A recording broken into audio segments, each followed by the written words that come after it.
Sénateur Cardozo. Merci, Madame la Présidente. Je prends la parole brièvement pour me prononcer au sujet de cet amendement. Et j'ai travaillé toute ma vie durant pour favoriser les droits, l'égalité de tous et toutes. Et je sais que nos percées, nos avancées sont toujours fragiles. Ça ne prend qu'un changement de gouvernement pour que cette avance soit éliminée.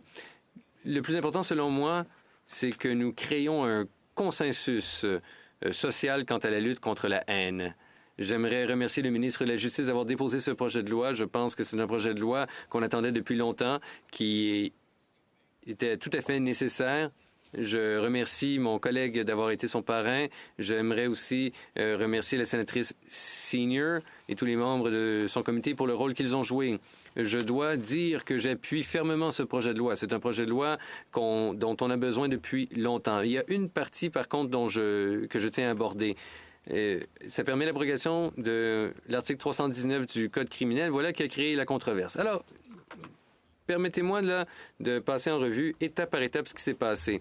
Le comité de la Chambre des communes a fait les audiences. À la toute fin, il y a un amendement qui a été adopté, un amendement que le projet de loi était prêt là, à accueillir. Ça venait d'un parti de l'opposition et c'était pour ajouter cette disposition, en fait, qui allait abroger 319, la défense de bonne foi. Suivant la controverse générée, le gouvernement a soumis un éclaircissement pour dire cette disposition-là, ça ne veut pas dire grand-chose. C'est pas grave. Mais rendu là, il y avait déjà bien des gens qui étaient pas très contents.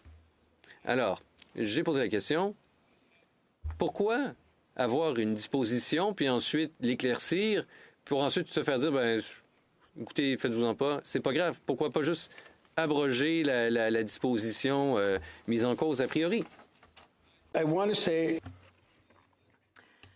Je voudrais être clair. Je ne suis pas vraiment influencée par les initiatives de nature politique. Ce qui me préoccupe, ou ce qui m'intéresse particulièrement, ce sont les témoignages des Canadiens ordinaires. Le comité a noté qu'il avait entendu des témoins qui ont des préoccupations. Ensuite, il a été question d'un expert juridique qui a dit « Ne vous inquiétez pas ».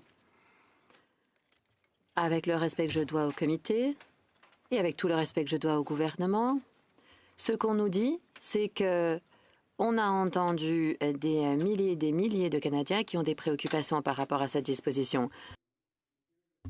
Des Canadiens ordinaires, donc, qui ont des inquiétudes.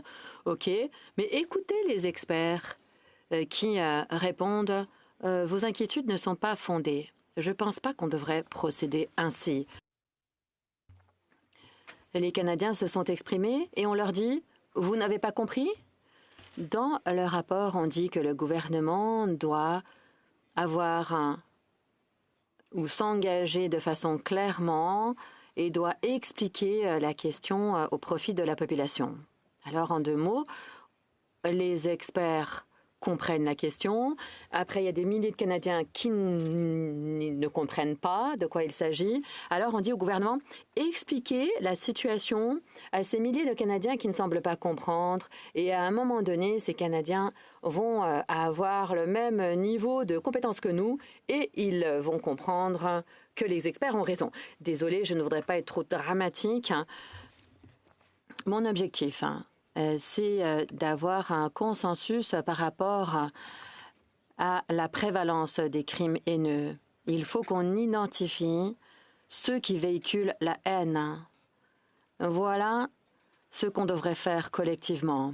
Il y a beaucoup de gens de bonne foi qui sont d'accord avec cet objectif. C'est vrai qu'il y a quelque chose qui ne va vraiment pas dans ces crimes haineux, le harcèlement haineux, et il faut qu'on y fasse quelque chose. Mais au lieu de ça, les personnes de bonne foi ont été divisées en deux groupes. Ceux qui sont prêts à soutenir les mesures législatives et ceux qui ont peur qu'on mette à mal leurs droits religieux. Alors, c'est qui rigole?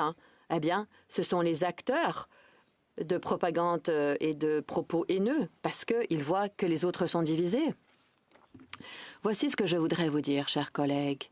Je pense qu'on doit mettre un petit peu d'eau dans notre vin. Je dis bien eau dans notre vin, pas vin dans l'eau. Mais bon, pour ceux d'entre vous qui ne buvez pas d'alcool, vous pouvez le faire. Je vous demanderai, chers collègues, de compromettre. Vous devez, je l'espère, comprendre que ce qui est important, c'est l'adoption du texte, OK, mais il faut qu'on ait vraiment un consensus pour qu'on soit unis afin de lutter contre cette menace de haine qui ne cesse de croître dans notre pays. Nous devons d'avoir un projet de loi qui jouit d'un large consensus pour lutter contre la haine. Merci. Senator McBean, you have a question? Sénatrice McBean, vous avez une question? Et sénatrice McFadden, vous avez également une question? Sénateur Cardozo, accepteriez-vous de répondre à une question? Allez-y, sénatrice.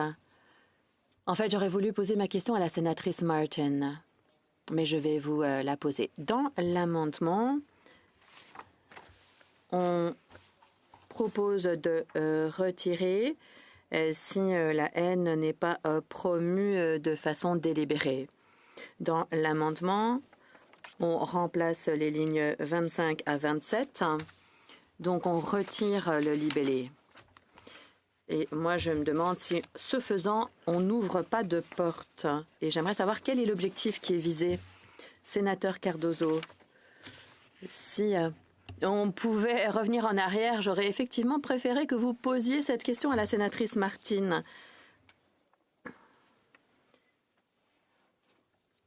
J'aurais préféré en fait la motion de la sénatrice Martin qui a été déposée il y a 2 jours. On aurait pu ainsi se débarrasser de la disposition qui nous cause tant de fil à retordre. Oh, désolé, est-ce que je m'exprime de façon parlementaire? Dans le cas contraire, je suis désolée.